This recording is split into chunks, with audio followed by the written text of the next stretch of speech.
আলাইকুম দর্শকবৃন্দ, গেছিলাম হইছে কুমিল্লার দারোগাবাড়ির এক মাজারে।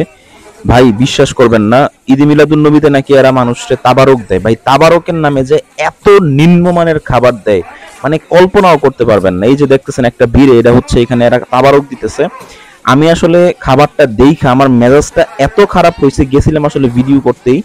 তো ওই খাবারের ভিডিওটা আর মানে করতে মন চায় নাই, সত্যি কথা যেটা একদম সত্যি কথা, করতে মন চায় নাই। তো মনে করেন এই হচ্ছে মাজারগুলোর অবস্থা। ইচ্ছা মতো এদের মুরিদানদের থেকে টাকা পয়সা গুলা নেয়। দেখা গেছে 10 লাখ 20 লাখ 30 লাখ টাকা নেয়।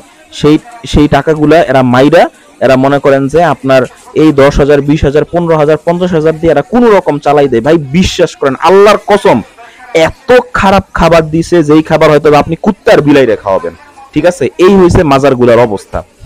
আমি মাজারে হামলা মামলা কোনো কিছু করার পক্ষে না, কিন্তু মাজার গুলা যে আদৌ একটা শয়তানের আস্তানা, এতে কোনো সন্দেহ নাই ভাই, কোনো সন্দেহ নাই। আমি কখনোই কোনো মাজারে হচ্ছে আপনার যাওয়ার পক্ষে না। আমি এগুলা বিভিন্ন ঈদ মিলাদুন নবীর সময় যাই হচ্ছে এদের শয়তানি গুলা দেখতে, ঠিক আছে, জাস্ট খালি এদের শয়তানি গুলা দেখতে, আর কোনো কিছুর জন্য না।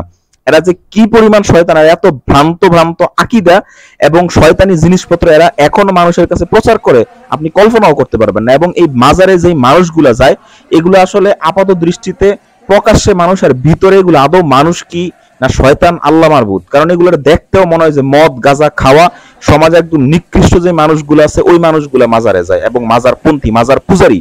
তাই মাজারকে বয়কট করুন। যেইখানে মাজার আছে সেখানে কখনো টাকা দিবেন না। মাজারে টাকা দেওয়া আর হিন্দুদের মন্দিরে পূজার জন্য টাকা দেওয়া একই জিনিস, এই কথাটা সবসময় মনে রাখবেন।